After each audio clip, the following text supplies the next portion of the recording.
La reine Margot, partie 18 du livre audio, chapitre 24 du tome 2, la figure de cire. Depuis 8 jours, Charles était cloué dans son lit par une fièvre de langueur entrecoupée par des accès violents qui ressemblaient à des attaques d'épilepsie. Pendant ces accès, il poussait parfois des hurlements qu'écoutaient avec effroi les gardes qui veillaient dans son antichambre et que répétaient dans leur profondeur les échos du vieux Louvre, éveillés depuis quelque temps par tant de bruits sinistres. Puis, ces accès passés, écrasé de fatigue, l'œil éteint, il se laissait aller au bras de sa nourrice avec des silences qui tenaient à la fois du mépris et de la terreur. Dire ce que, chacun de son côté, sans se communiquer leurs sensations, car la mère et son fils se fuyaient plutôt qu'ils ne se cherchaient. Dire ce que Catherine de Médicis et le duc d'Alençon remuaient de pensées sinistres au fond de leur cœur, ce serait vouloir peindre ce fourmillement hideux qu'on voit grouiller au fond d'un nid de vipères. Henri avait été enfermé dans sa chambre, et, sur sa propre recommandation à Charles, personne n'avait obtenu la permission de le voir, pas même Marguerite. C'était aux yeux de tous une disgrâce complète. Catherine et d'Alençon respiraient, le croyant perdu, et Henri buvait et mangeait plus tranquillement, s'espérant oublié. À la cour, nul ne soupçonnait la cause de la maladie du roi. Maître Ambroise Paré et Mazille, son collègue, avaient reconnu une inflammation d'estomac, se trompant de la cause au résultat, voilà tout. Ils avaient, en conséquence, prescrit un régime adoucissant qui ne pouvait qu'aider au breuvage particulier indiqué par René, que Charles recevait 3 fois par jour de la main de sa nourrice, et qui faisait sa principale nourriture. La Mole et Coconas étaient à Vincennes, au secret le plus rigoureux. Marguerite et Madame de Nevers avaient fait 10 tentatives pour arriver jusqu'à eux, ou tout au moins pour leur faire passer un billet, et n'y étaient point parvenus. Un matin, au milieu des éternelles alternatives de bien et de mal qu'il éprouvait, Charles se sentit un peu mieux, et voulut qu'on laissât entrer toute la cour qui, comme d'habitude, quoique le lever n'eût plus lieu, se présentait tous les matins. Les portes furent donc ouvertes, et l'on put reconnaître, à la pâleur de ses joues, au jaunissement de son front d'ivoire, à la flamme fébrile qui jaillissait de ses yeux caves et entourés d'un cercle de bistres, quels effroyables ravages avaient fait sur le jeune monarque la maladie inconnue dont il était atteint. La chambre royale fut bientôt pleine de courtisans curieux et intéressés. Catherine, d'Alençon et Marguerite furent avertis que le roi recevait. Tous 3 entrèrent à peu d'intervalle l'un de l'autre, Catherine calme, d'Alençon souriant, Marguerite abattue. Catherine s'assit au chevet du lit de son fils, sans remarquer le regard avec lequel celui-ci l'avait vu s'approcher.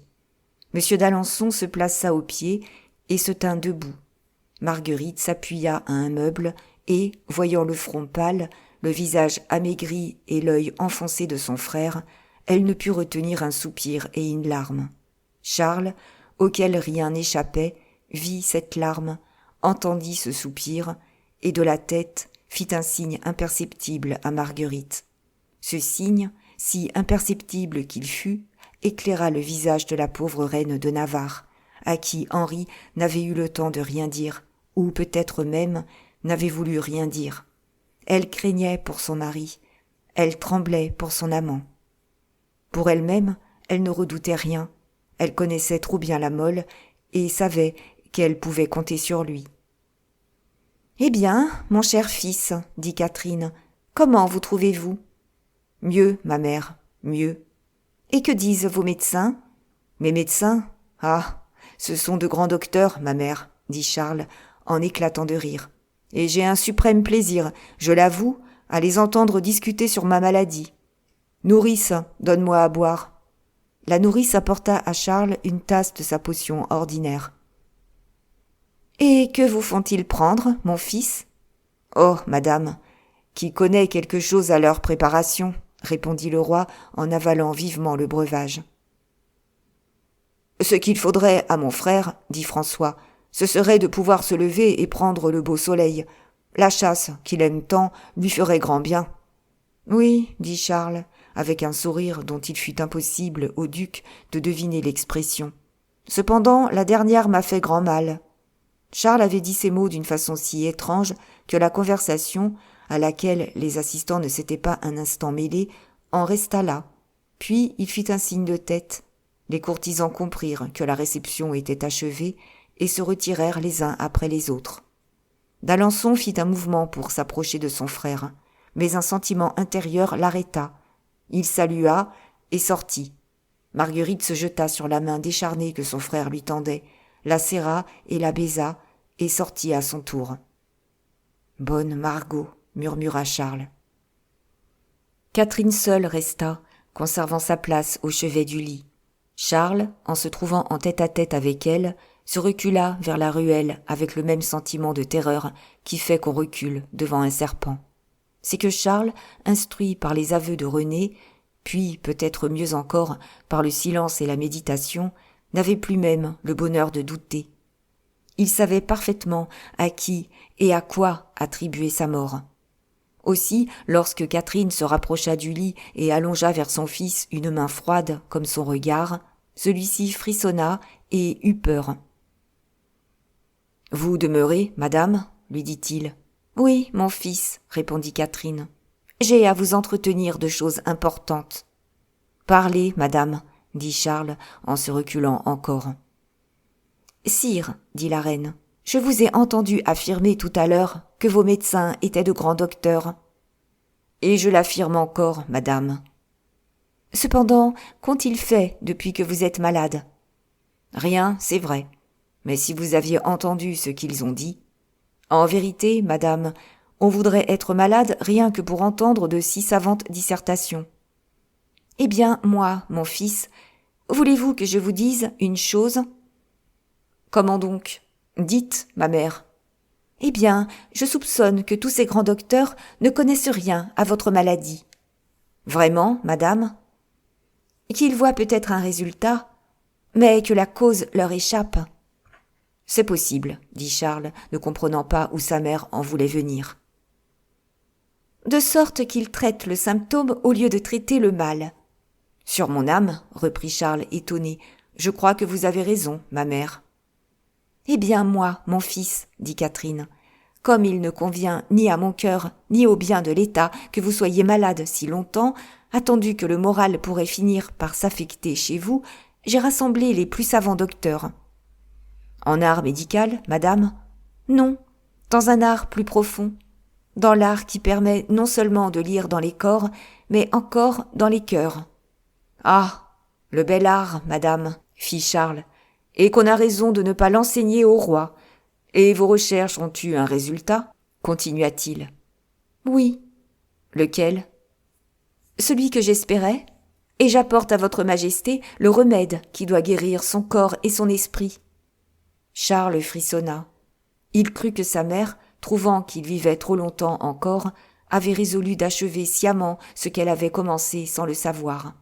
« Et où est-il, ce remède ? » dit Charles en se soulevant sur un coude et en regardant sa mère. « Il est dans le mal même, » répondit Catherine. « Alors, où est le mal ? » ?»« Écoutez-moi, mon fils, » dit Catherine. « Avez-vous entendu dire parfois qu'il est des ennemis secrets dont la vengeance à distance assassine la victime ? »« Par le fer ou par le poison ? » demanda Charles, sans perdre un instant de vue la physionomie impassible de sa mère.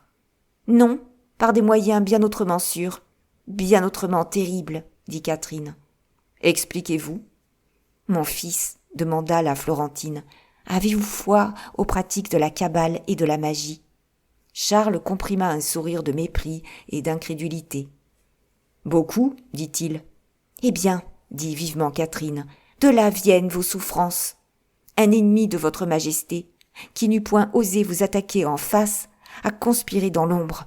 Il a dirigé contre la personne de votre majesté une conspiration d'autant plus terrible qu'il n'avait pas de complice et que les fils mystérieux de cette conspiration étaient insaisissables. »« Ma foi, non, » dit Charles, révolté par tant d'astuce. « Cherchez bien, mon fils, dit Catherine. Rappelez-vous certains projets d'évasion qui devaient assurer l'impunité aux meurtriers. Aux meurtriers, s'écria Charles. Aux meurtriers, dites-vous? On a donc essayé de me tuer, ma mère? L'œil chatoyant de Catherine roula hypocritement sous sa paupière plissée. Oui, mon fils. Vous en doutez peut-être, vous. Mais moi, j'en ai acquis la certitude. Je ne doute jamais de ce que vous me dites, répondit amèrement le roi. Et comment a-t-on essayé de me tuer? Je suis curieux de le savoir. Par la magie, mon fils. Expliquez-vous, madame, dit Charles, ramené par le dégoût à son rôle d'observateur. Si ce conspirateur que je veux désigner, et que votre majesté a déjà désigné du fond du cœur, ayant tout disposé pour ses batteries, étant sûr du succès, eût réussi à s'esquiver, nul peut-être n'eût pénétré la cause des souffrances de votre majesté.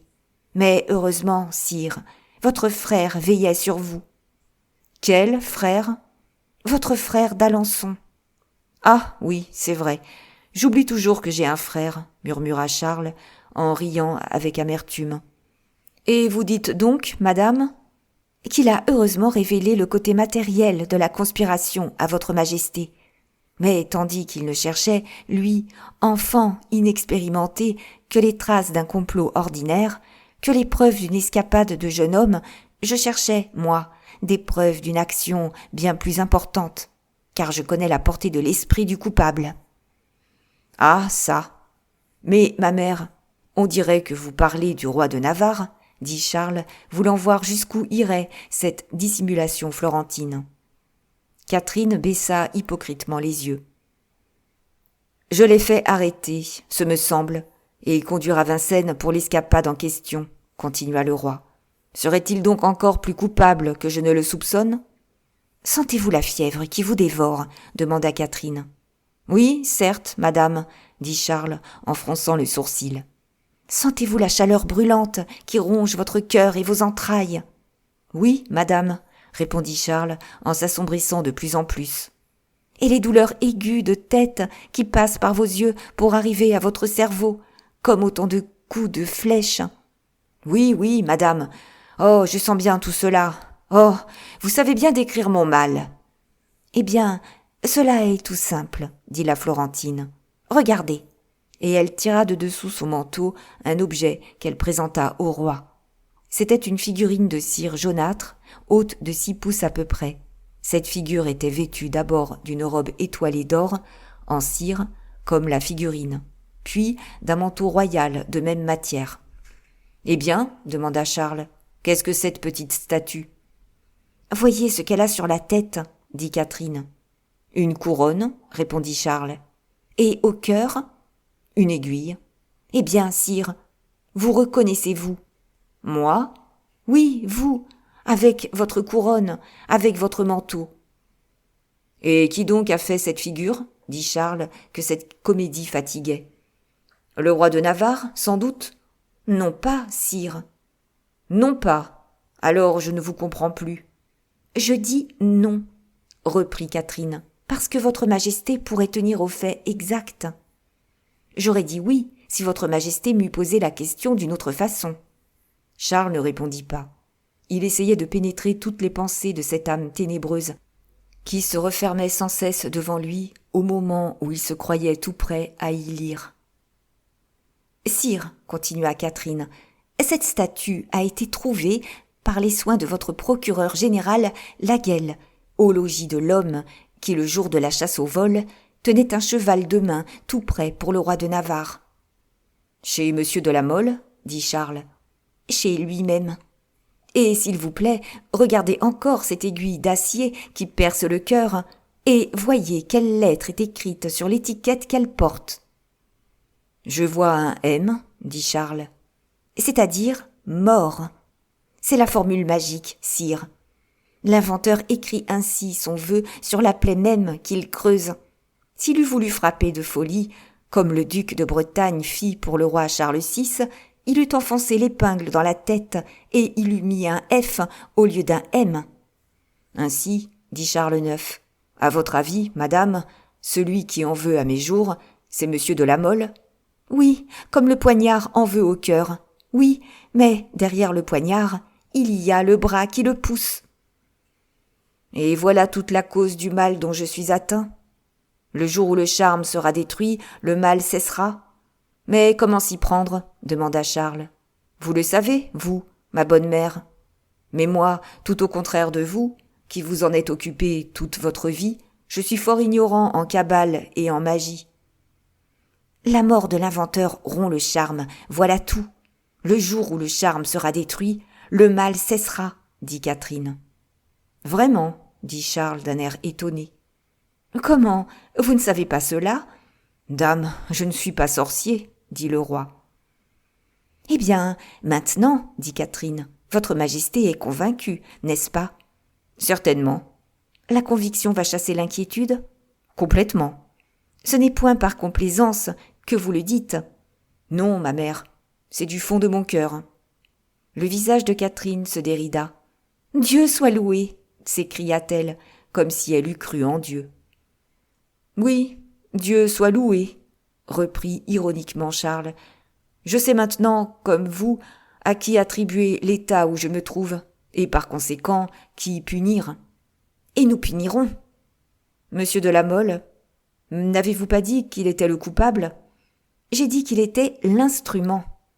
Eh bien, dit Charles, monsieur de la Mole d'abord. C'est le plus important. Toutes ces crises dont je suis atteint peuvent faire naître autour de nous de dangereux soupçons. Il est urgent que la lumière se fasse, et qu'à l'éclat que jettera cette lumière, la vérité se découvre.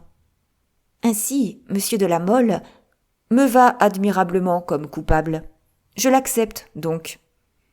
Commençons par lui d'abord, et s'il a un complice, il parlera. Oui, murmura Catherine, s'il ne parle pas, on le fera parler. Nous avons des moyens infaillibles pour cela. Puis tout haut, en se levant, « Vous permettez donc, sire, que l'instruction commence ?»« Je le désire, madame, répondit Charles. Et le plus tôt sera le mieux. » Catherine serra la main de son fils, sans comprendre le tressaillement nerveux qui agita cette main en serrant la sienne, et sortit sans entendre le rire sardonique du roi et la sourde et terrible imprécation qui suivit ce rire. Le roi se demandait s'il n'y avait pas danger à laisser aller ainsi cette femme qui, en quelques heures, ferait peut-être tant de besogne qu'il n'y aurait plus moyen d'y remédier. En ce moment, comme il regardait la portière retombant derrière Catherine, il entendit un léger froissement derrière lui, et se retournant, il aperçut Marguerite qui soulevait la tapisserie retombant devant le corridor qui conduisait chez sa nourrice. Marguerite, dont la pâleur, les yeux hagards et la poitrine oppressée, décelaient la plus violente émotion. « Oh, sire, sire !» s'écria Marguerite en se précipitant vers le lit de son frère. « Vous savez bien qu'elle ment !»« Qui, elle ?» demanda Charles. « Écoutez, Charles, certes, c'est terrible d'accuser sa mère, mais je me suis douté qu'elle resterait près de vous pour les poursuivre encore. Mais sur ma vie, sur la vôtre, sur notre âme à tous les deux, je vous dis qu'elle ment. » « Les poursuivre ? Qui poursuit-elle » Tous les deux parlaient bas par instinct. On eût dit qu'ils avaient peur de s'entendre eux-mêmes.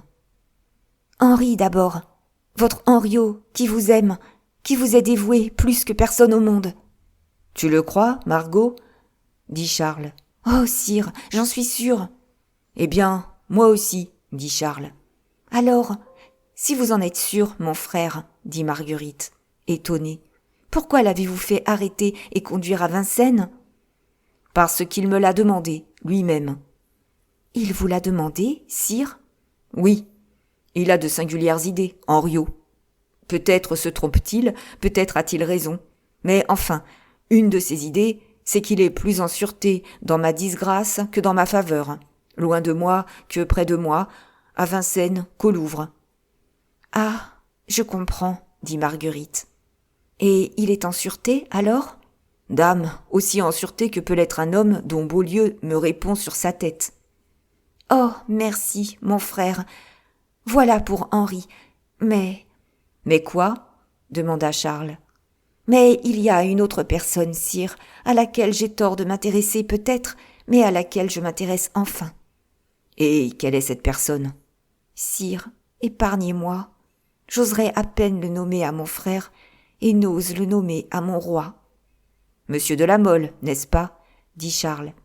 Hélas, dit Marguerite, vous avez voulu le tuer une fois, sire, et il n'a échappé que par miracle à votre vengeance royale. Et cela, Marguerite, quand il était coupable d'un seul crime. Mais maintenant qu'il en a commis 2... Sire, il n'est pas coupable du second. Mais, dit Charles, n'as-tu pas entendu ce qu'a dit notre bonne mère, pauvre Margot ? Oh, je vous ai déjà dit, Charles, reprit Marguerite en baissant la voix, je vous ai déjà dit qu'elle mentait. Vous ne savez peut-être pas qu'il existe une figure de cire qui a été saisie chez monsieur de la Mole. Si fait, mon frère, je le sais. Que cette figure est percée au cœur par une aiguille, et que l'aiguille qui la blesse ainsi porte une petite bannière avec un M. Je le sais encore. Que cette figure a un manteau royal sur les épaules et une couronne royale sur la tête. Je sais tout cela. Eh bien, qu'avez-vous à dire ? J'ai à dire que cette petite figure, qui porte un manteau royal sur les épaules et une couronne royale sur la tête, est la représentation d'une femme et non d'un homme. Bah, dit Charles, et cette aiguille qui lui perce le cœur ? C'était un charme pour se faire aimer de cette femme, et non un maléfice pour faire mourir un homme. Mais cette lettre M, elle ne veut pas dire mort, comme l'a dit la reine-mère. Que veut-elle donc dire, alors ? Demanda Charles. Elle veut dire le nom de la femme que monsieur de la Mole aimait. Et cette femme se nomme ? Cette femme se nomme Marguerite, mon frère, dit la reine de Navarre en tombant à genoux devant le lit du roi, en prenant sa main dans les 2 siennes et en appuyant son visage baigné de larmes sur cette main. « Ma sœur, silence !» dit Charles, en promenant autour de lui un regard étincelant sous un sourcil froncé. « Car de même que vous avez entendu, vous, on pourrait vous entendre à votre tour. » « Oh, que m'importe !» dit Marguerite, en relevant la tête. « Et que le monde entier n'est-il là pour m'écouter ? Devant le monde entier, je déclarerai qu'il est infâme d'abuser de l'amour d'un gentilhomme pour souiller sa réputation d'un soupçon d'assassinat. Margot, si je te disais que je sais aussi bien que toi ce qui est et ce qui n'est pas. Mon frère, si je te disais que monsieur de la Mole est innocent. Vous le savez ? Si je te disais que je connais le vrai coupable. Le vrai coupable ? S'écria Marguerite. Mais il y a donc eu un crime commis ? Oui, volontaire ou involontaire, il y a eu un crime commis. Sur vous ? Sur moi. Impossible ! Impossible ? Regarde-moi, Margot. La jeune femme regarda son frère et frissonna en le voyant si pâle. Margot, je n'ai pas 3 mois à vivre, dit Charles. Vous, mon frère ? Toi, mon Charles ? S'écria-t-elle. Margot, je suis empoisonnée. Marguerite jeta un cri. Tais-toi donc, dit Charles. Il faut qu'on croie que je meurs par magie. Et vous connaissez le coupable ? Je le connais. Vous avez dit que ce n'est pas la Mole ? Non, ce n'est pas lui. Ce n'est pas Henri non plus, certainement. Grand Dieu, serait-ce... Qui ? Mon frère d'Alençon ? Murmura Marguerite. Peut-être. Ou bien... Marguerite baissa la voix, comme épouvantée elle-même de ce qu'elle allait dire. Ou bien notre mère ? Charles se tut. Marguerite le regarda, lut dans son regard tout ce qu'elle y cherchait, et tomba toujours à genoux et demi-renversée sur un fauteuil. « Oh, mon Dieu, murmura-t-elle, c'est impossible. »« Impossible, dit Charles avec un rire strident. Il est fâcheux que René ne soit pas ici. Il te raconterait mon histoire. »« Lui, René ? » ?»« Oui, il te raconterait, par exemple, qu'une femme à laquelle il n'ose rien refuser a été lui demander un livre de chasse enfoui dans sa bibliothèque, qu'un poison subtil a été versé sur chaque page de ce livre, que le poison, destiné à quelqu'un, je ne sais à qui, est tombé par un caprice du hasard ou par un châtiment du ciel sur une autre personne que celle à qui il était destiné. Mais en l'absence de René, si tu veux voir le livre, il est là, dans mon cabinet, et, écrit de la main du Florentin, Tu verras que ce livre, qui contient dans ses feuilles la mort de 20 personnes encore, a été donné de sa main à sa compatriote. »« Silence, Charles.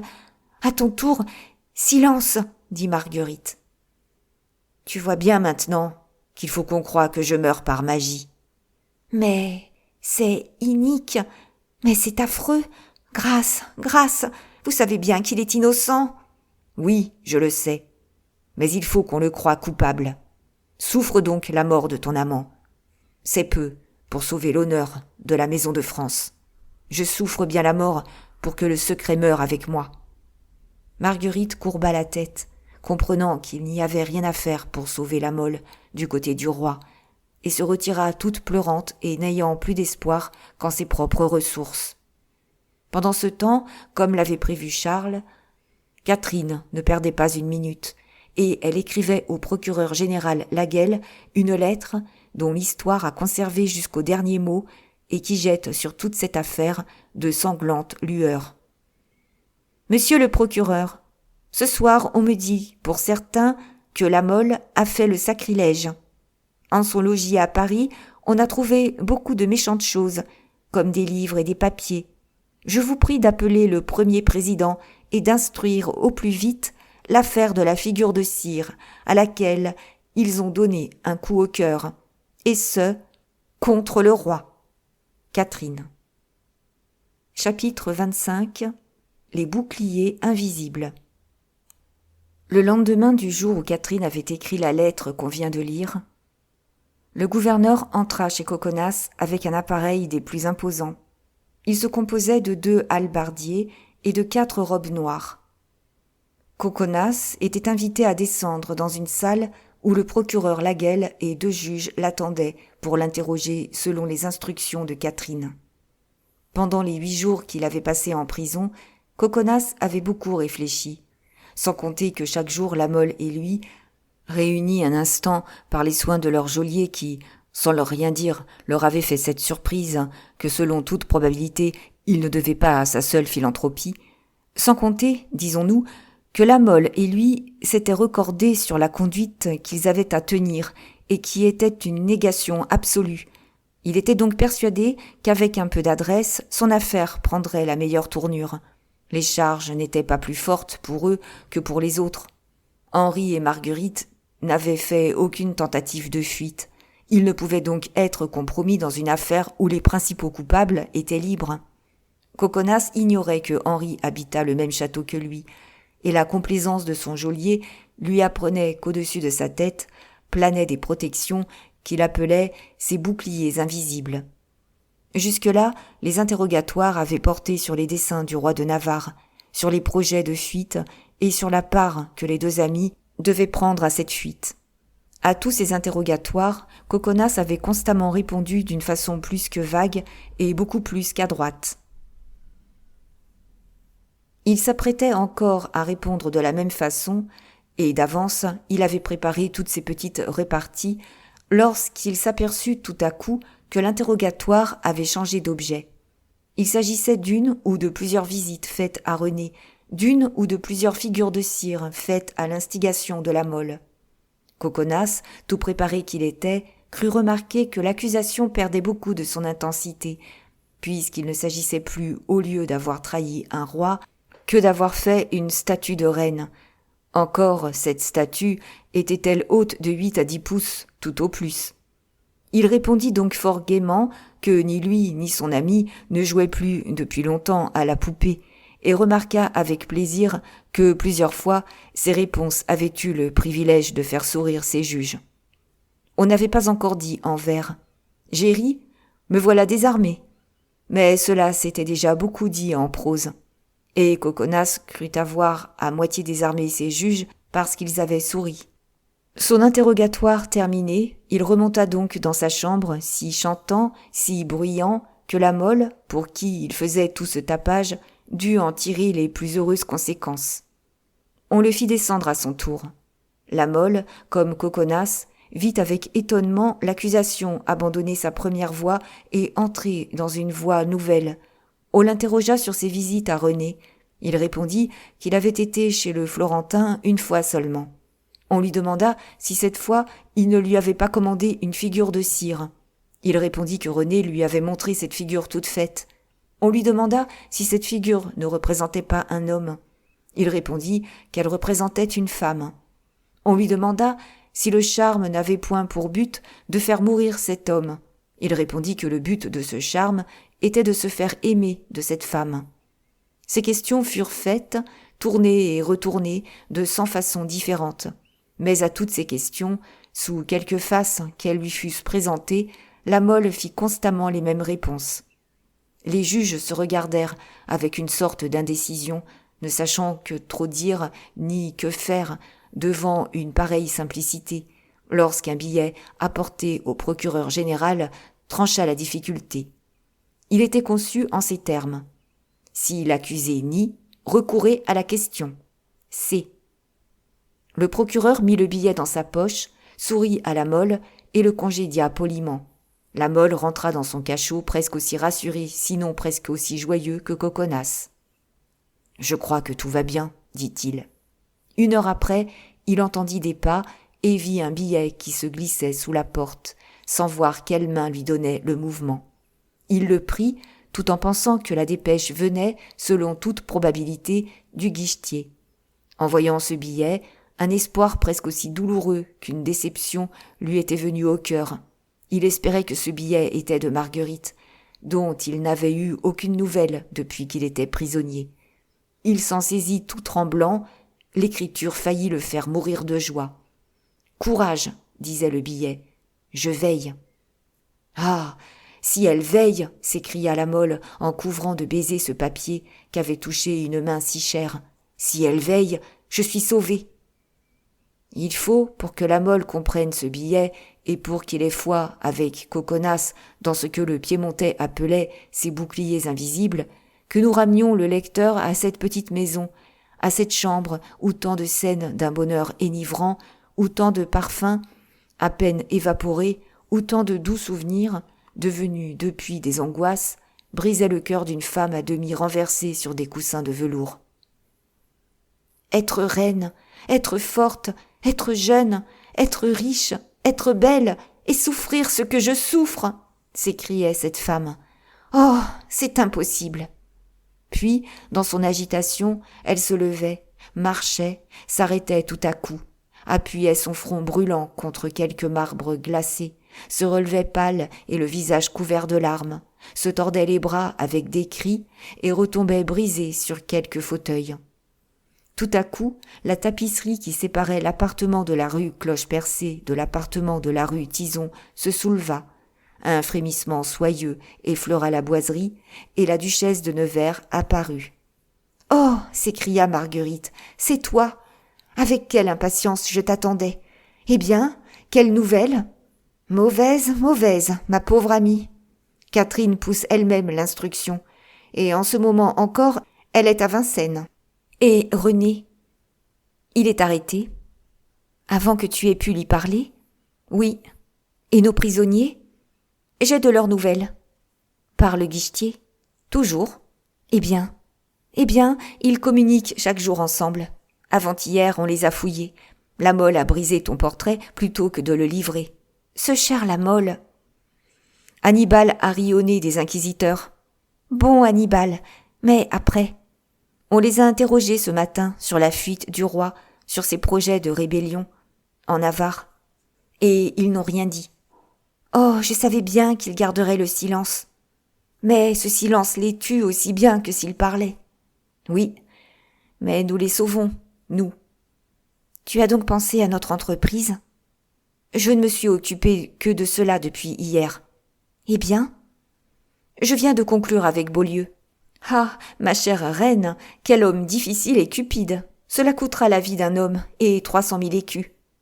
Tu dis qu'il est difficile et cupide, et cependant il ne demande que la vie d'un homme et 300 000 écus. Mais c'est pour eux rien. Pour eux rien. 300 000 écus. Mais tous tes joyaux et tous les miens n'y suffiraient pas. Oh, qu'à cela ne tienne, le roi de Navarre payera, le duc d'Alençon payera, mon frère Charles payera, ou sinon... Allons, tu raisonnes comme une folle. Je les ai, les 300 000 écus. Toi ? Oui, moi. Et comment te les es-tu procurés? Ah, voilà. C'est un secret? Pour tout le monde, excepté pour toi. Oh, mon Dieu, dit Marguerite, souriant au milieu de ses larmes. Les aurais-tu volés? Tu en jugeras. Voyons. Tu te rappelles cet horrible Nantouillet? Le Richard, l'usurier? Si tu veux. Eh bien? Tant il y a qu'un jour, en voyant passer certaines femmes blondes, aux yeux verts, coiffées de 3 rubis posés l'un au front, les 2 autres aux tempes, coiffure qui lui va si bien, et ignorant que cette femme était une duchesse, ce Richard, cet usurier, s'écria « Pour 3 baisers à la place de ces 3 rubis, je ferai naître 3 diamants de 100 000 écus chacun. » Eh bien, Henriette? Eh bien, ma chère, les diamants sont éclos et vendus. « Oh, Henriette, Henriette !» murmura Marguerite. « Tiens !» s'écria la duchesse avec un accent d'impudeur naïf et sublime à la fois, qui résume et le siècle et la femme. « Tiens, j'aime Annibal, moi. »« C'est vrai, » dit Marguerite, en souriant et en rougissant tout à la fois. « Tu l'aimes beaucoup, tu l'aimes trop même. » Et cependant, elle lui serra la main. « Donc, » continua Henriette, « grâce à nos 3 diamants, les 300 000 écus et l'homme sont prêts. » L'homme? Quel homme?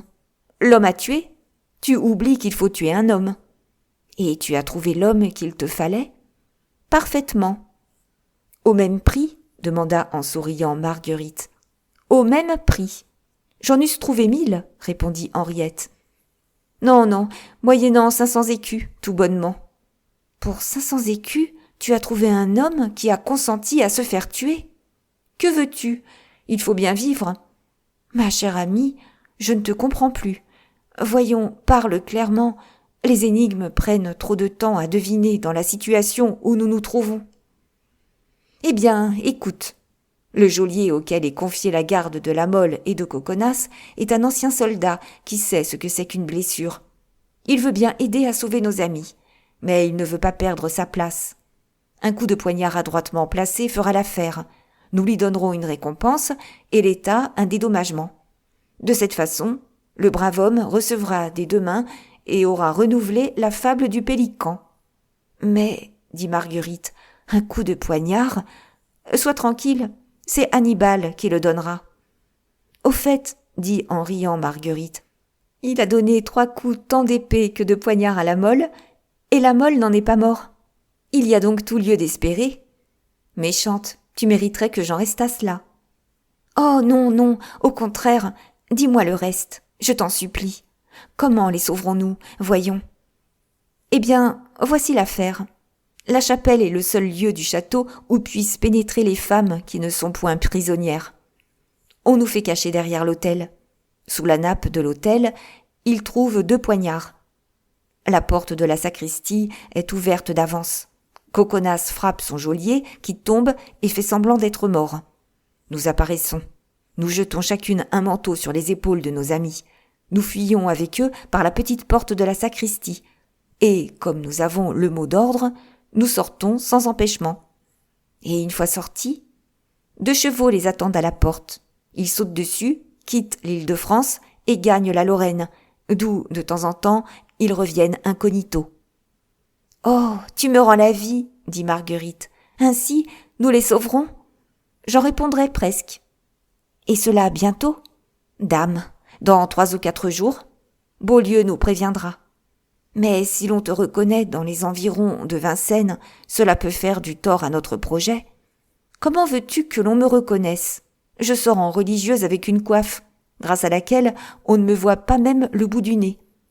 C'est que nous ne pouvons prendre trop de précautions. Je le sais bien, mordi, comme dirait le pauvre Annibal. Et le roi de Navarre, t'en es-tu informé? Je n'ai eu garde d'y manquer. Eh bien, il n'a jamais été si joyeux, à ce qu'il paraît. Il rit, il chante, il fait bonne chère, et ne demande qu'une chose, c'est d'être bien gardé. Il a raison. Et ma mère? Je te l'ai dit, elle pousse tant qu'elle peut le procès. Oui, mais elle ne se doute de rien relativement à nous. Comment voudrais-tu qu'elle se doutât de quelque chose? Tous ceux qui sont du secret ont intérêt à le garder. Ah, j'ai su qu'elle avait fait dire au juge de Paris de se tenir prêt. Agissons vite, Henriette. Si nos pauvres captifs changeaient de prison, tout serait à recommencer. Sois tranquille, je désire autant que toi de les voir dehors. Oh oui, je le sais bien. Et merci 100 fois de ce que tu fais pour en arriver là. Adieu, Marguerite, adieu. Je me remets en campagne. Et tu es sûre de Beaulieu? Je l'espère. Du guichetier?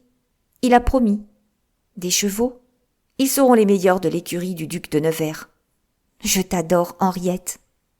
Et Marguerite se jeta au cou de son amie, après quoi les deux femmes se séparèrent, se promettant de se revoir le lendemain et tous les jours au même lieu et à la même heure.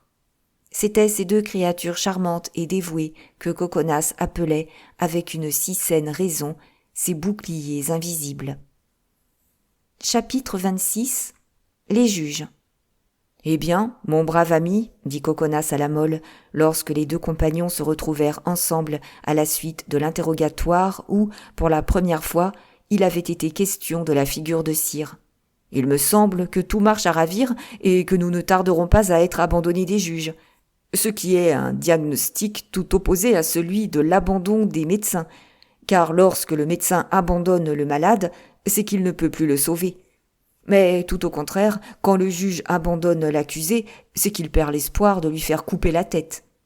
Oui, dit la Mole, il me semble même qu'à cette politesse, à cette facilité des geôliers, à l'élasticité des portes, je reconnais nos nobles amis, mais je ne reconnais pas monsieur de Beaulieu, à ce qu'on m'avait dit, du moins. Je le reconnais bien, moi, dit Coconas. Seulement, cela coûtera cher, hein. Mais baste, l'une est princesse, l'autre est reine. Elles sont riches toutes deux, et jamais elles n'auront occasion de faire un si bon emploi de leur argent. Maintenant, récapitulons bien notre leçon. On nous mène à la chapelle. On nous laisse là sous la garde de notre guichetier. Nous trouvons à l'endroit indiqué chacun un poignard. Je pratique un trou dans le ventre de notre guide. Oh non, pas dans le ventre, tu lui volerais ses 500 écus. Dans le bras. Ah oui, dans le bras, ce serait le perdre, pauvre cher homme. On verrait bien qu'il y a mis de la complaisance, et moi aussi. Non, non, dans le côté droit, en glissant adroitement le long des côtes. C'est un coup vraisemblable et innocent. Allons, va pour celui-là. Ensuite, tu barricades la grande porte avec des bancs, tandis que nos deux princesses s'élancent de l'hôtel où elles sont cachées, et que Henriette ouvre la petite porte. Ah, ma foi, je l'aime aujourd'hui, Henriette. Il faut qu'elle m'ait fait quelque infidélité pour que cela me reprenne ainsi. Et puis, dit la Mole avec cette voix frémissante qui passe comme une musique à travers les lèvres, et puis nous gagnons les bois. Un bon baiser donné à chacun de nous fait joyeux et fort. Nous vois-tu, Hannibal, penchés sur nos chevaux rapides, et le cœur doucement oppressé. Oh, la bonne chose que la peur. La peur en plein air, lorsqu'on a sa bonne épée nue au flanc, lorsqu'on crie « Hurrah !» au coursier qu'on aiguillonne de l'éperon, et qui, à chaque « Hurrah !» bondit et vole. Oui, dit Coconas, mais la peur entre quatre murs, qu'en dis-tu, la Mole? Moi, je puis en parler, car j'ai éprouvé quelque chose comme cela. Quand ce visage blême de Beaulieu est entré pour la première fois dans ma chambre, derrière lui, dans l'ombre, brillaient des pertuisanes et retentissait un sinistre bruit de fer heurté contre du fer. Je te jure que j'ai pensé tout aussitôt au duc d'Alençon, et que je m'attendais à voir apparaître sa vilaine face entre deux vilaines têtes de hallebardiers. J'ai été trompé, et ce fut ma seule consolation. Mais je n'ai pas tout perdu. La nuit venue, j'en ai rêvé.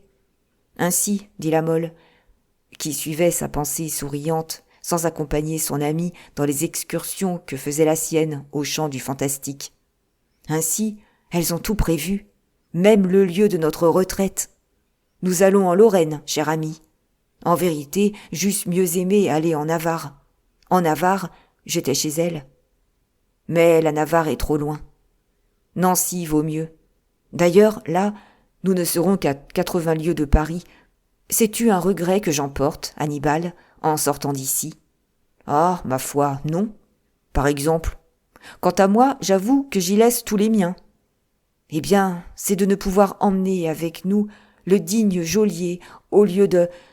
Mais il ne voudrait pas, dit Coconas. Il y perdrait trop. Songe donc, 500 écus de nous, une récompense du gouvernement, de l'avancement peut-être. Comme il vivra heureux ce gaillard-là quand je l'aurai tué. Mais qu'as-tu donc? Rien, une idée qui me passe par l'esprit. Elle n'est pas drôle, à ce qu'il paraît, car tu pâlis affreusement. C'est que je me demande pourquoi on nous mènerait à la chapelle. Tiens, dit Coconas, pour faire nos Pâques. Voilà le moment, ce me semble. Mais, dit la Mole, on ne conduit à la chapelle que les condamnés à mort ou les torturés. Oh oh, fit Coconas en pâlissant légèrement à son tour. Ceci mérite attention. Interrogeons sur ce point le brave homme que je dois éventrer incessamment. Eh, porte-clés, mon ami! Monsieur m'appelle, dit le geôlier qui faisait le guet sur les premières marches de l'escalier. Oui, viens ça. Me voici. Il est convenu que c'est de la chapelle que nous nous sauverons, n'est-ce pas? Chut, dit le porte-clés en regardant avec effroi autour de lui. Sois tranquille, personne ne nous écoute. Oui, monsieur, c'est de la chapelle. On nous y conduira donc à la chapelle? Sans doute, c'est l'usage. C'est l'usage? Oui, après toute condamnation à mort, c'est l'usage de permettre que le condamné passe la nuit dans la chapelle. Coconas et la Mole tressaillirent et se regardèrent en même temps. Vous croyez donc que nous serons condamnés à mort? Sans doute. Mais vous aussi, vous le croyez. Comment? Nous aussi, dit la Mole. Certainement, si vous ne le croyez pas, vous n'auriez pas tout préparé pour votre fuite. Sais-tu que c'est plein de sens ce qu'il dit là? Fit Coconas à la Mole. Oui. Ce que je sais aussi, maintenant du moins, c'est que nous jouons gros jeu, à ce qu'il paraît. Et moi donc, dit le guichetier, croyez-vous que je ne risque rien? Si dans un moment d'émotion, monsieur allait se tromper de côté. Eh, mordi, je voudrais être à ta place, dit lentement Coconas, et ne pas avoir affaire à d'autres mains qu'à cette main, à d'autres fers que celui qui te touchera. Condamné à mort, murmura la Mole. Mais c'est impossible. Impossible, dit naïvement le guichetier. Et pourquoi? Chut, dit Coconas. Je crois que l'on ouvre la porte d'en bas. En effet, reprit vivement le geôlier. Rentrez, messieurs, rentrez. Et quand croyez-vous que le jugement ait lieu?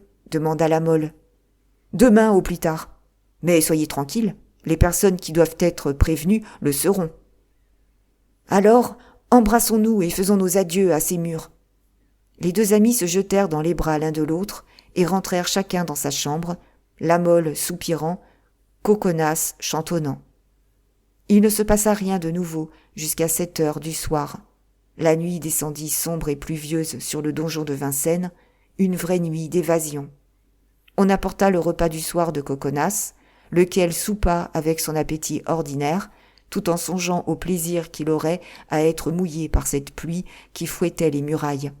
Et déjà il se préparait à s'endormir au murmure sourd et monotone du vent, quand il lui sembla que ce vent, qu'il écoutait parfois avec un sentiment de mélancolie qu'il n'avait jamais éprouvé avant qu'il fût en prison, sifflait plus étrangement que d'habitude sous toutes les portes, et que le poêle ronflait avec plus de rage qu'à l'ordinaire.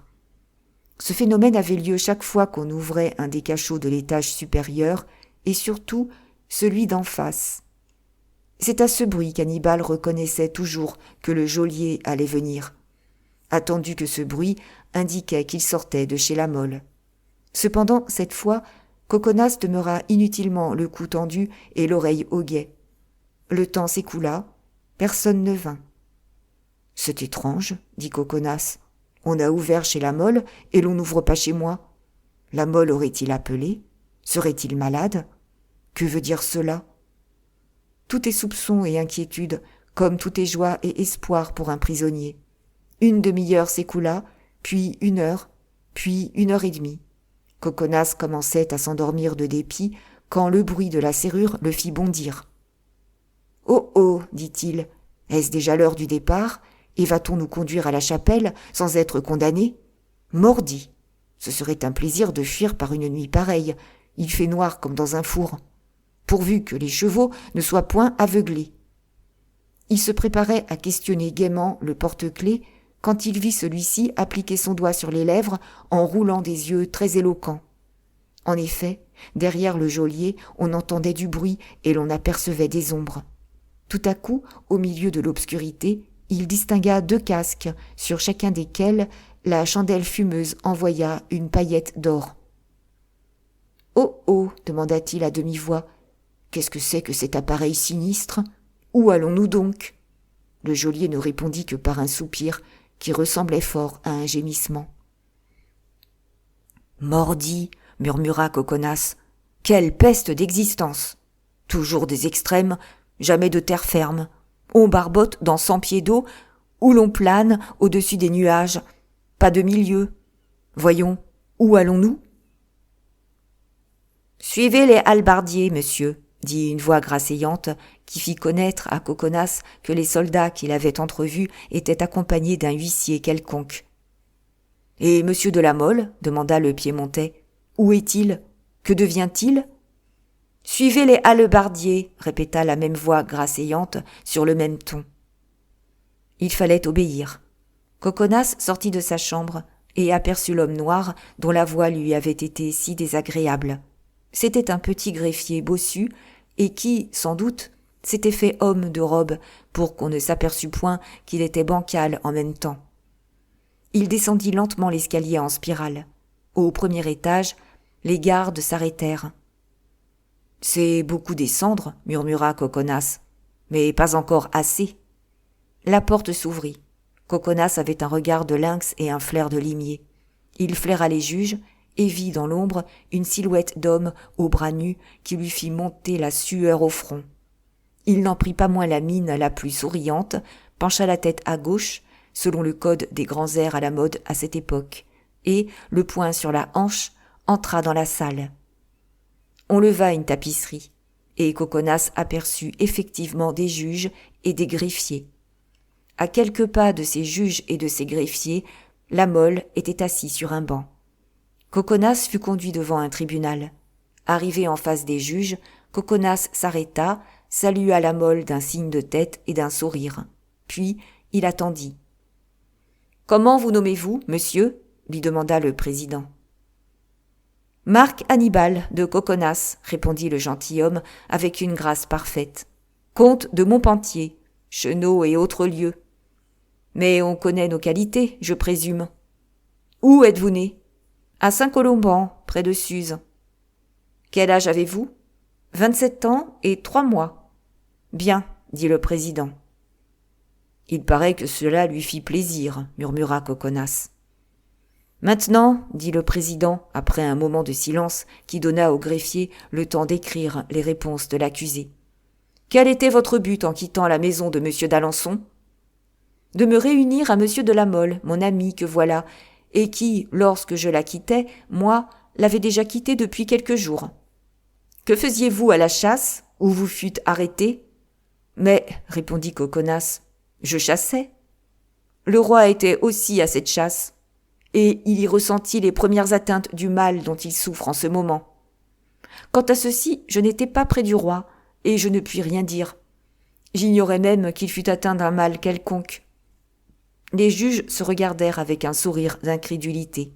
« Ah, vous l'ignoriez, » dit le président. « Oui, monsieur, et j'en suis fâché. Quoique le roi de France ne soit pas mon roi, j'ai beaucoup de sympathie pour lui. Vraiment ? Parole d'honneur ? Ce n'est pas comme pour son frère le duc d'Alençon. Celui-là, je l'avoue, il ne s'agit point ici du duc d'Alençon, monsieur, mais de sa majesté. » « Eh bien, je vous ai déjà dit que j'étais son très humble serviteur, » répondit Coconas en se dandinant avec une adorable insolence. « Si vous êtes en effet son serviteur, comme vous le prétendez, monsieur, voulez-vous nous dire ce que vous savez d'une certaine statue magique ? » « Ah bon ? Nous revenons à l'histoire de la statue ? À ce qu'il paraît ? Oui, monsieur, cela vous déplaît-il ? Non point, au contraire. J'aime mieux cela, allez. Pourquoi cette statue se trouvait-elle chez monsieur de la Mole ? Chez monsieur de la Mole, cette statue ? Chez René, vous voulez dire. Vous reconnaissez donc qu'elle existe. Dame, si on me la montre. La voici. Est-ce celle que vous connaissez? Très bien. Greffier, dit le président, écrivez que l'accusé reconnaît la statue pour l'avoir vue chez monsieur de la Mole. Non pas, dit Coconas. Ne confondons point. Pour l'avoir vue chez René. Chez René, soit. Quel jour? Le seul jour où nous y avons été, monsieur de la Mole et moi. Vous avouez donc que vous avez été chez René avec monsieur de la Mole. Ah ça, est-ce que je m'en suis jamais caché? Greffier, écrivez que l'accusé avoue avoir été chez René pour faire des conjurations. Oh là, tout beau, monsieur le président, modérez votre enthousiasme, je vous prie. Je n'ai pas dit un mot de tout cela. Vous niez que vous avez été chez René pour faire des conjurations? Je le nie. La conjuration s'est faite par accident, mais sans préméditation. Mais elle a eu lieu. Je ne puis nier qu'il se soit fait quelque chose qui ressemblait à un charme. Greffier, écrivez que l'accusé avoue qu'il s'est fait chez René un charme contre la vie du roi. Comment? Contre la vie du roi? C'est un infâme mensonge. Il ne s'est jamais fait de charme contre la vie du roi. Vous le voyez, messieurs, dit la Mole. Silence, fit le président, puis se retournant vers le greffier. Contre la vie du roi, continua-t-il. Y êtes-vous? Mais non, dit Coconas. D'ailleurs, la statue n'est pas une statue d'homme, mais de femme. Eh bien, messieurs, que vous avais-je dit? Reprit la Mole. Monsieur de la Mole, dit le président, vous répondrez quand nous vous interrogerons, mais n'interrompez pas l'interrogatoire des autres. Ainsi, vous dites que c'est une femme. Sans doute, je le dis. Pourquoi alors a-t-elle une couronne et un manteau royal? Pardieu, dit Coconas, c'est bien simple, parce que c'était... La Mole se leva et mit un doigt sur sa bouche. C'est juste, dit Coconas. Qu'allais-je donc raconter, moi, comme si cela regardait ces messieurs? Vous persistez à dire que cette statue est une statue de femme. Oui, certainement, je persiste. Et vous refusez de dire quelle est cette femme? Une femme de mon pays, dit la Mole, que j'aimais et dont je voulais être aimé. Ce n'est pas vous qu'on interroge, monsieur de la Mole, s'écria le président. Taisez-vous donc, ou l'on vous bâillonnera. Bâillonnera? dit Coconas. Comment dites-vous cela, monsieur de la Robe Noire? On bâillonnera mon ami? Un gentilhomme? Allons donc. Faites entrer René, dit le procureur général Laguel. Oui, faites entrer René, dit Coconas. Faites. Nous allons voir un peu qui a raison ici, de vous trois ou de nous deux. René entra, pâle, vieilli, presque méconnaissable pour les deux amis, courbé sous le poids du crime qu'il allait commettre, bien plus que de ceux qu'il avait commis. « Maître René, dit le juge, reconnaissez-vous les deux accusés ici présents ?»« Oui, monsieur, répondit René d'une voix qui trahissait son émotion. « Pour les avoir vus où ?»« En plusieurs lieux, et notamment chez moi. » Combien de fois ont-ils été chez vous? Une seule. À mesure que René parlait, la figure de Coconas s'épanouissait. Le visage de la Mole, au contraire, demeurait grave, comme s'il avait eu un pressentiment. Et à quelle occasion ont-ils été chez vous? René sembla hésiter un moment. Pour me commander une figure de cire, dit-il. Pardon, maître René, dit Coconas. Vous faites une petite erreur. Silence, dit le président. Puis, se retournant vers René. Cette figurine, continua-t-il, est-elle une figure d'homme ou de femme? D'homme, répondit René. Coconas bondit comme s'il eût reçu une commotion électrique. D'homme, dit-il. D'homme, répéta René, mais d'une voix si faible qu'à peine le président l'entendit. Et pourquoi cette statue d'homme a-t-elle un manteau sur les épaules et une couronne sur la tête? Parce que cette statue représente un roi. Infâme menteur! Cria Coconas exaspéré. Tais-toi, Coconas, tais-toi, interrompit la Mole. Laisse dire cet homme. Chacun est maître de perdre son âme. Mais non pas le corps des autres, mordi. Et que voulait dire cette aiguille d'acier que la statue avait dans le cœur, avec la lettre M écrite sur une petite bannière? L'aiguille simulait l'épée ou le poignard. La lettre M veut dire mort. Coconas fit un mouvement pour étrangler René. 4 gardes le retinrent. « C'est bien, dit le procureur Laguel. Le tribunal est suffisamment renseigné. Reconduisez les prisonniers dans les chambres d'attente. »« Mais, s'écriait Coconas, il est impossible de s'entendre accuser de pareilles choses sans protester. »« Protestez, monsieur. On ne vous en empêche pas. Garde, vous avez entendu ?» Les gardes s'emparèrent des 2 accusés et les firent sortir, Lamolle par une porte, Coconas par l'autre. Puis le procureur fit signe à cet homme que Coconas avait aperçu dans l'ombre et lui dit « Ne vous éloignez pas, maître. Vous aurez de la besogne cette nuit. »« Par lequel commencerai-je, monsieur ?» demanda l'homme en mettant respectueusement le bonnet à la main. « Par celui-ci, » dit le président en montrant Lamolle qu'on apercevait encore comme une ombre entre les 2 gardes. Puis, s'approchant de René, qui était resté debout et tremblant en attendant à son tour qu'on le reconduisît au Châtelet où il était enfermé. « Bien, monsieur, lui dit-il, soyez tranquille. La reine et le roi sauront que c'est à vous qu'ils auront dû de connaître la vérité. » Mais au lieu de lui rendre de la force, cette promesse parut atterrer René, et il ne répondit qu'en poussant un profond soupir. Merci pour votre écoute. Si vous avez apprécié, merci de liker, de mettre un commentaire, de vous abonner ou partager. À bientôt pour la suite.